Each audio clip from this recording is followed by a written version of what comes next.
You are listening to That Hoarder Overcome Compulsive Hoarding. Learn about hoarding disorder from me, somebody who has it. I promote a better understanding of hoarding disorder, a stigmatised mental health condition that is mocked rather than treated with compassion. I want to change that, and by talking openly and honestly about hoarding, I hope to start conversations that help. Find out how to support the podcast at overcomecompulsivehoarding.co.uk/support. Finally, I am not a doctor. I'm just a hoarder doing her best. So do seek professional support if and when you need it. This episode is sponsored by Cambridge University Press, publisher of Dr. Lynn Drummond's new book, Everything You Need to Know About Hoarding. Struggling with hoarding disorder, feeling ashamed or guilty about your belongings and afraid to let them go is more common than you might think, affecting up to 6% of the general population. But despite its prevalence, seeking help can be challenging. This new book provides a clear description of hoarding, exploring it as a symptom of other issues as well as a condition in its own right. You'll learn about different treatment options and find step-by-step guidance and tools for recovery in the self-help section. Personal narratives and case studies make this guide accessible and relatable for those affected by hoarding, as well as their loved ones and health professionals. Don't let hoarding disorder control your life. Take the first step towards recovery today with this invaluable resource. Everything you need to know about hoarding is out now. Buy your copy at cambridge.org/everythinghoarding, and the E and the H in everything hoarding are capital letters. Get 20% off with discount code HOARDING20. Hey, how are you? I am well. I am warm. It is 32 now degrees in the room I'm recording in, and I've just had to turn off the fan so that the microphone doesn't pick up the noise. So I'm going to do my best. I don't know what 32 degrees C is in old money. It's warm. Let's go with that. Second thing before we get going, if you are listening to this and you hate it, you don't have to keep listening. You can turn it off. You also don't have to tell me that you hate it. Constructive criticism is fine and great, but if you just want to tell me you hate it, honestly, don't feel you have to. I should say that most of the feedback I get is very, very positive, and I appreciate it all. Thank you. So today I am talking about how to dehoard, or how to move forward at all when you feel defeated by it all. And mostly I'm talking about this because I have been feeling defeated by it all. I took some time off the podcast. I took some time off work. I took some time off life for a couple of months ago for a few weeks because I wasn't well, and I am definitely more cheerful than I was, but I feel like it's hard to get myself back up to the speed I want to be at in every area of my life, really, but including with dehoarding. I'm just struggling to really get going again, and I think there's a lot of things causing that, and what that means is that I am feeling defeated and a bit hopeless about it all. And I know it's not just me who gets hit with this sometimes. So what I want to do is talk about what we can do when we do feel defeated by this whole thing, whether it's the enormity of it, whether it's that it's hard, whether it's that we don't know how, whether it's that the rest of our life is so busy or hard that we just don't have the space for it, or whether it's all of those. For me, I started by trying to work out why I feel so defeated. And that, I would suggest, is a really good place to start if you're feeling the same, rather than just sticking with what your initial instinct might be, which might be, I can't.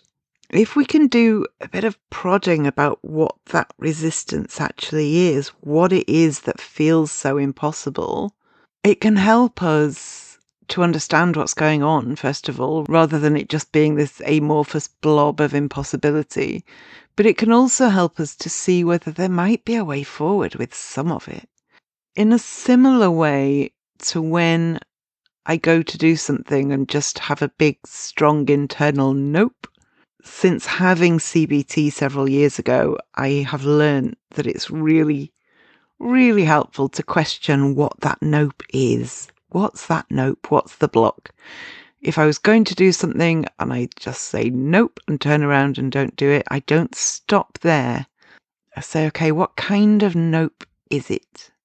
Is it an overwhelmed nope? Is it a I'm bored of working in this room nope? What is it? And when I work out what it is, that generally makes it a lot easier to tackle. So I decided to look at this sense of feeling defeated in the same way. But rather than, like with a nope, it's often one quite clearly defined thing when I start questioning it. This was bigger and more complex and had more layers. And so where I started was with a piece of paper and a pen. And I wrote in the middle of the paper, why do I feel defeated?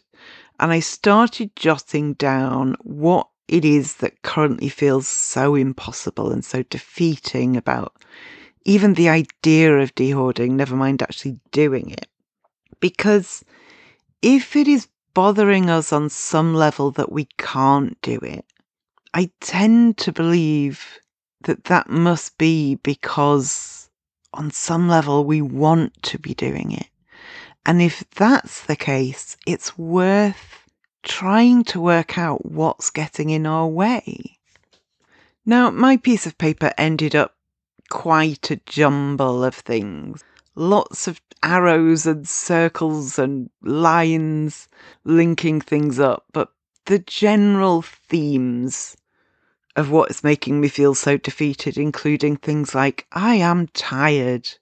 They included things like, I can't concentrate on anything, whether that's work or reading or TV or dehoarding. It included being overwhelmed in a number of ways. It included being stressed. I've got a lot on my plate and I feel like I'm juggling a lot of things and not doing a brilliant job at it.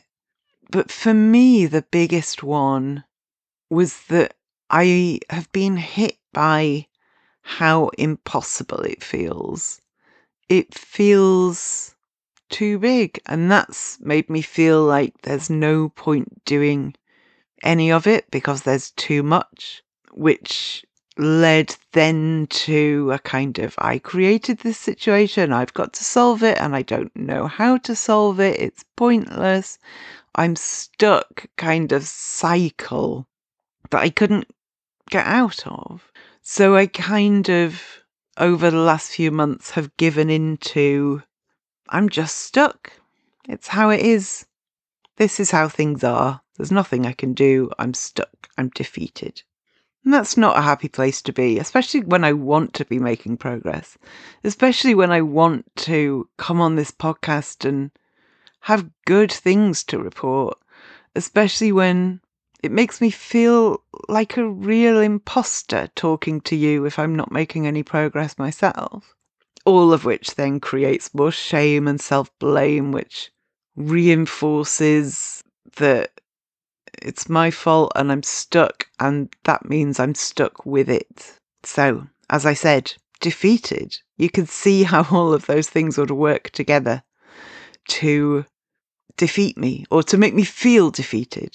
I don't believe I am defeated, but I certainly have, and I have felt that way and still do to some degree. But when it was all written down on a piece of paper, even I had to admit that of course that combination of things makes me feel defeated. I'm too tired to fix anything. I don't have any faith I can fix it anyway. Got too much to fix. I can't concentrate on fixing anything. It just goes on and on and on.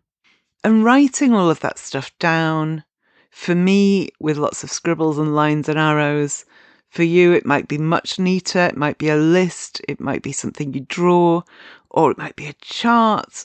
like however that looks, writing it down is a really good way to start mapping what's happening and understanding what's happening, working out what's going on for ourselves. Because if it feels like a lot in our head, it can be really difficult to unpick exactly what it is.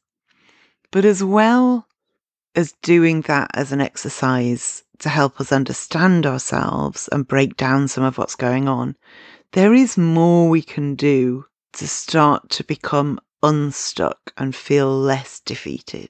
So what comes next after we've written it down in whatever form? I think a really good next step is to try and work out some themes, some key points from what you wrote down and list them. So mine included tired, sore shoulder, self-blame and shame, can't concentrate, overwhelm, stress, and it feels impossible. And then I started next to each one noting down what, if anything, I can do about any of those things, what might help. So the tired thing is a really hard one because I'm sleeping really badly, but I'm doing all the right things. I am not having caffeine after 1 p.m. I am not napping. I am going to bed at the same time every night, and all of the right things, and I just can't sleep. And so while I'll continue to try, I don't feel like there's a whole lot I can do about how tired I am. So next to that, I wrote carry on with sleep hygiene tasks. I don't like that phrase, but I can't think of a better one. Sore shoulder. Again, not much I can do. I wrote carry on doing the physiotherapy exercises, ice packs, painkillers. It will heal when it heals. It's an injury I've had before. And I can also do tasks that don't involve much moving of my arms or lifting or shoving things around. So there are maybe tasks I can do like planning or sorting light things that I can do one-handed in the meantime. So that's a partial solution, but again, not a whole lot I can do. Under self-blame and shame, that's something I am actively working on, and it's very challenging. I talked in the previous episode about forgiving ourselves. And I firmly believe in everything I said, but I still find that stuff hard. And I'm really proactively trying to counter my instinct to shame myself, how naturally it comes to shame myself and blame myself, but it's very ingrained. And so under what I can do about self-blame and shame, I wrote down things like carry on being really intentional about challenging the ways I shame myself, carry on being really intentional about allowing myself to have compassion for myself. Things like ask myself if I would shame you for the same thing I'm shaming myself for. These are things that I find useful. And countering that shame and that self-blame is a bigger task than just a few thinking exercises, but it plays an important part, as does daily trying to treat myself better, trying to treat myself more respectfully, trying to treat myself with more compassion and understanding than I might have got used to doing. It's a bigger fix than some problems might be, but that doesn't mean I can't do what I can towards easing it, towards making it that bit better. The next thing I'd listed was that I can't concentrate, and this is another one where there isn't a quick and easy fix, but there are things I can do about it.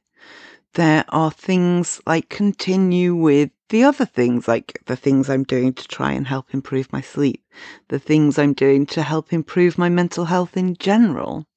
Lots of journaling, lots of colourful, creative stuff, lots of walks in nature, as much seeing my friends as I can, all of those things that are good for my mental health, with some faith that improving my mental health will improve my ability to concentrate. Similarly, if my sleep ever improves, please let my sleep improve. that should help my concentration. Even reducing self-blame and shame can help my concentration, because currently I can't concentrate, and then I yell at myself for being unable to concentrate, which I don't think helps me to concentrate.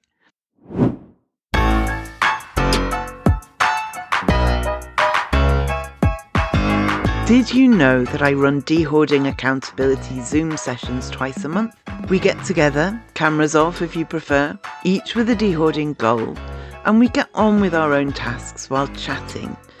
They're really friendly, and it's so refreshing to be able to talk with others who face the same problem. Grab a ticket for the next one at overcomecompulsivehoarding.co.uk/ticket.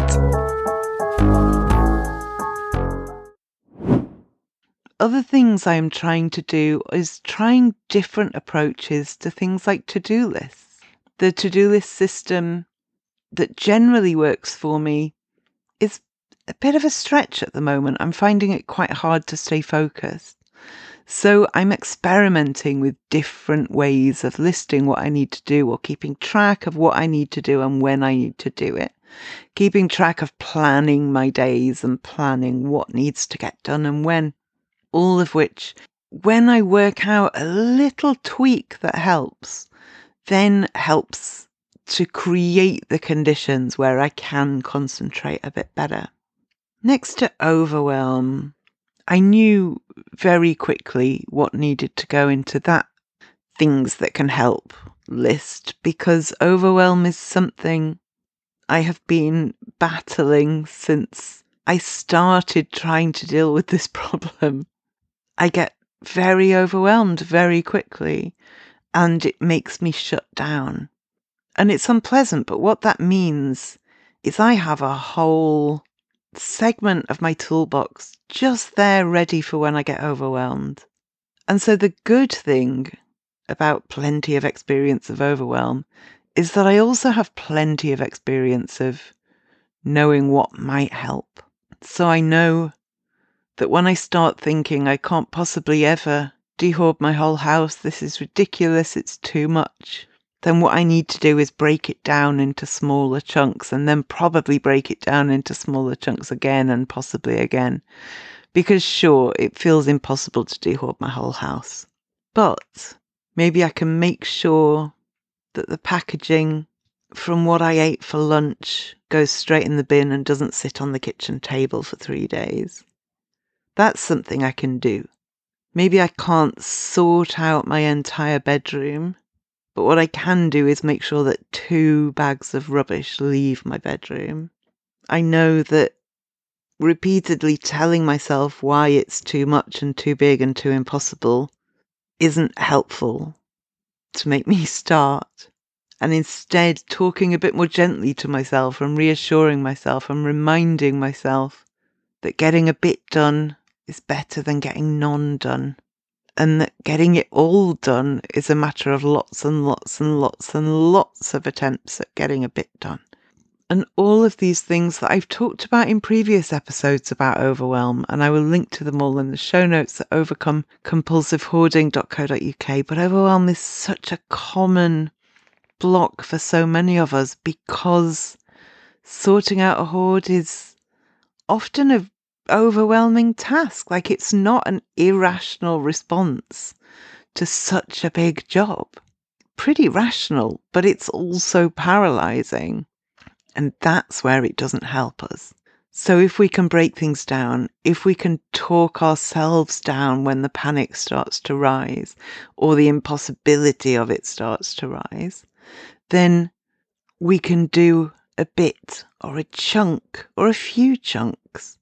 And then we're a few chunks further ahead than we were, and that counts. That counts for something. It means we're not defeated. It means we're chipping away at this thing, and it's a big old marathon of a task that we might not want to do. We might not relish doing, but that when we get any of it done, we're closer to doing it than before we got any of it done. The stress was the next thing on my list. And like with a lot of the others, a lot of the other things that are causing the problems are also making stress worse. Because I can't concentrate, so I'm not being very productive, that's stressful. Because I can't sleep and I'm really tired, that's stressful. Or etc., etc., etc. It's so on some level, tackling the other things helps with the stress. You can see that tackling any one of these things that's making us feel defeated can actually feed into the solutions to the other things as well. These things rarely happen on their own. They're part of a big mishmash of circumstances, and helping to improve one of them can actually help to improve the others as well. So the things I'm doing to help with the other key points I identified will help with stress. But also some really practical things, like if I'm stressed because I didn't send an email I was supposed to send, apologies to anyone in my inbox waiting for a reply, that's definitely been something I've dropped. Then sitting and feeling terrible about it adds to my stress. But doing something like creating a folder in Gmail and putting everything I need to reply to in there and working my way through it systematically will help to improve my stress. And starting each of those emails with, "I'm so sorry it's taken me so long to get back to you," which, to be fair, is how I start most emails. If there's a stressful work situation, contacting a colleague or your boss or a client and just being honest and saying I'm overwhelmed and stressed and I'm doing my best can solve a multitude of situations in a way that is often surprising, but really effective sometimes. Most people are quite understanding. But whatever it is that's causing stress, whether it's work or relationships, or whether it's something in your family, or whether it's related to your home or your health or something else entirely, I know for me, often my initial reaction to something that feels frightening is to back away and shut down. And then the added stress of knowing I haven't dealt with it really makes everything worse. So first of all, often actually addressing the thing rather than pretending it's not happening briefly increases stress, but then pretty quickly helps. And some situations just are stressful. Maybe you're a single mum and you've got 3 kids under 5. That's stressful. I'm not going to pretend that there's a quick fix to make your life blissfully easy. Anyone living in a hoard undergoes a potentially massive range of stresses, whether that's unexpected knocks on the door, whether it's a sudden leak that needs to be dealt with, whether it's just the daily low-level stress of living in chaos. All of that is stressful. And so there are things that might stress us out, like a deadline this afternoon that is stressful, and then we meet the deadline and that stress dissipates. Or there are things that are stressful that we can address, and that might increase the stress and then ease it.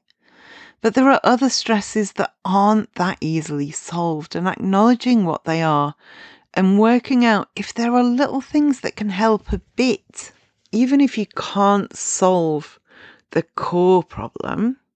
If you're a single mum and that's stressful, but every Tuesday evening your kids can go to the neighbour's house and you can have 2 hours to do what you want or do what you need to do, it doesn't solve the inherent stress of single parenting, but it helps a bit.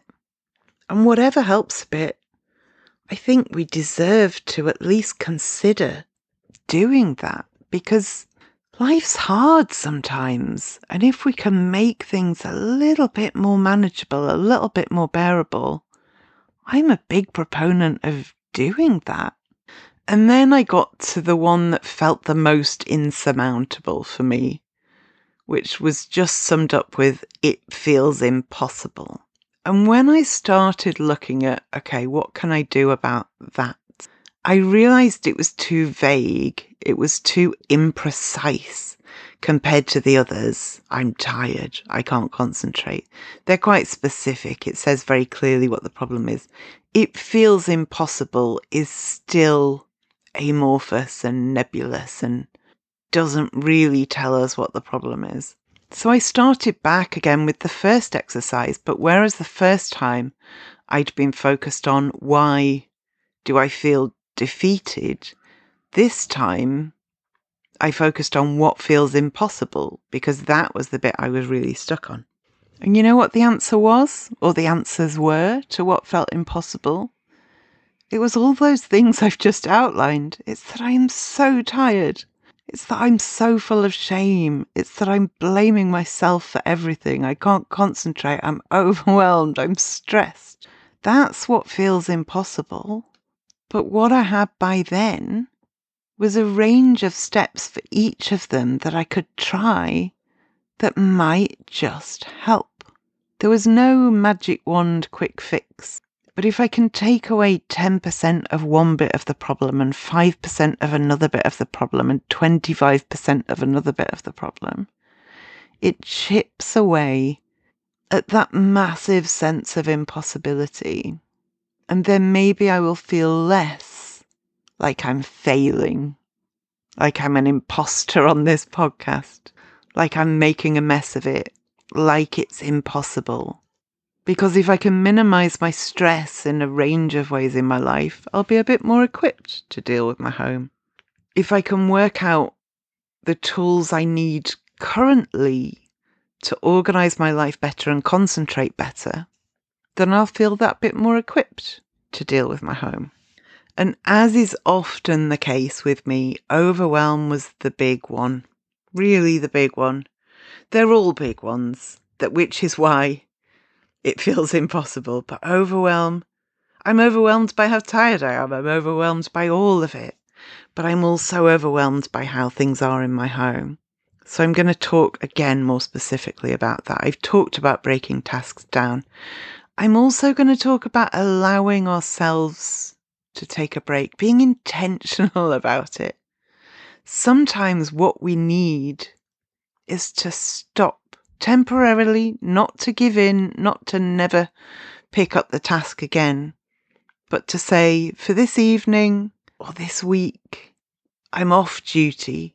We don't expect people to work 7 days a week, 52 weeks a year and not burn out. We actively encourage people to take their annual leave allowance because we know it's not healthy for them not to.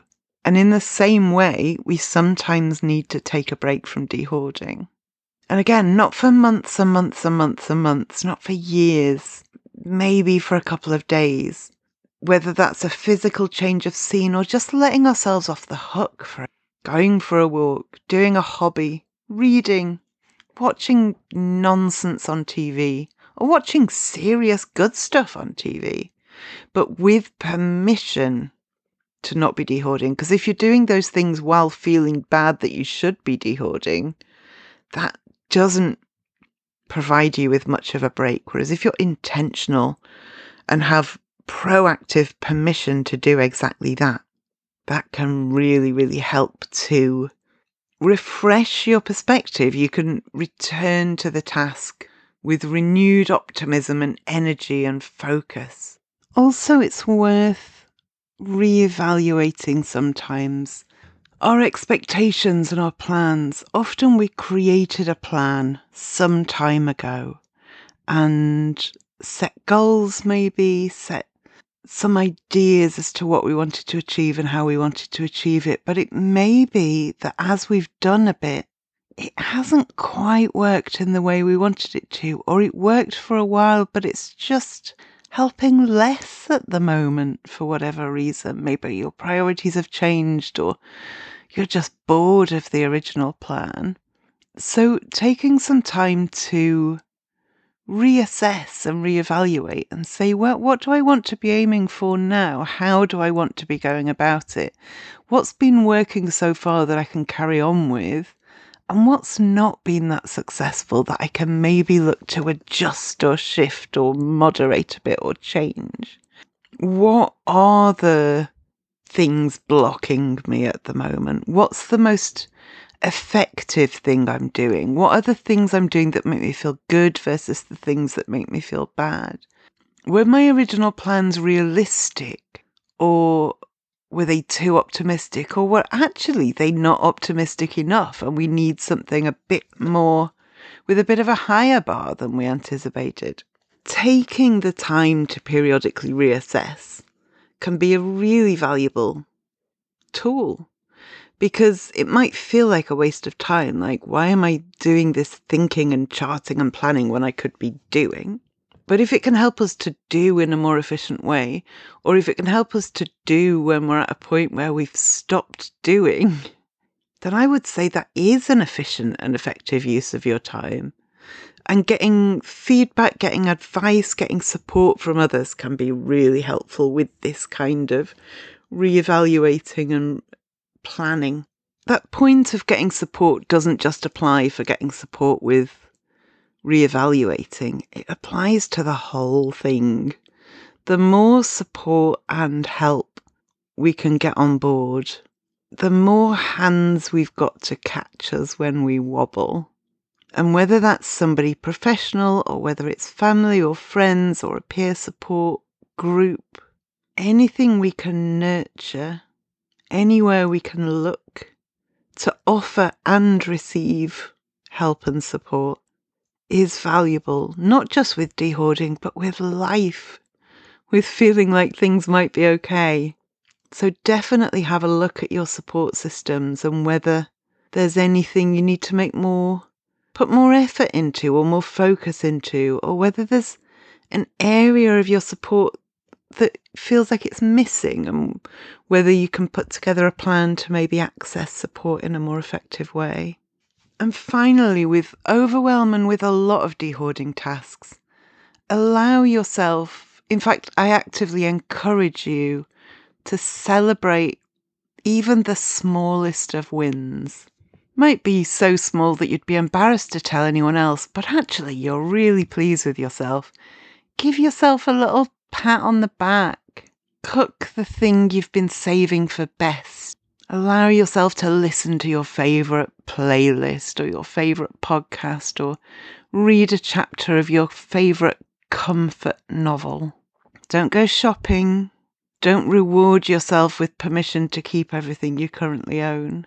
But just a little acknowledgement, even to yourself. A little walk to see some trees. Making a list of things you feel proud of. All of that helps to create an environment that reminds you that you are not defeated, because look what you achieved. Even if it feels tiny, it's worth making either a note of on your list of achievements, or doing something quietly to celebrate it that will help to solidify it in your mind, so you do remember that you did it and that you can achieve and that you can do it. I'm not saying that I've come to this episode now newly undefeated. This is hard at the moment, but I actually think that's representative of this being a complex process that isn't somewhere you start at point A and end at point Z and it's very straightforward in between. There's all kinds of hills and bridges and trip hazards along the way. And I think I tripped a couple of months ago and I haven't been able to quite work out how to get back up. But through these processes I've been talking about today, I'm kind of dusting my knees off and getting the confidence to stand up again. And maybe that's where we need to start. If we've tripped, how do we just get upright again? It's the bit where that hoarder shouts out someone wise. So shout out this week to friend of the podcast, Paige Pritchard. Have a listen to her on the Financial Confessions podcast, talking about when you're tempted to overspend. This is one of her tips. Another really cool activity to do is to actually keep track of what you would have spent but didn't. And what I have a lot of my clients do is keep track of that. And every, let's say every 10 urges, total that up and show yourself, this is what I would have spent but didn't. Is there anything that I want to do with this money that's more in alignment? Do I want to put it towards debt? Do I want to save it? I had a client one time that was able to take her family on a Disney trip by getting through all 100 of her urges. So things I want to buy list and starting yourself an urge jar. Don't spend any money on this.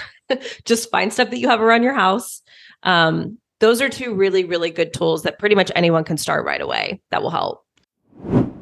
So I will link to the Financial Confessions podcast and also the episode of this podcast with Paige as a guest talking about overcoming overspending in the show notes at overcomecompulsivehoarding.co.uk. Okay, thank you for listening, and I will speak to you next time.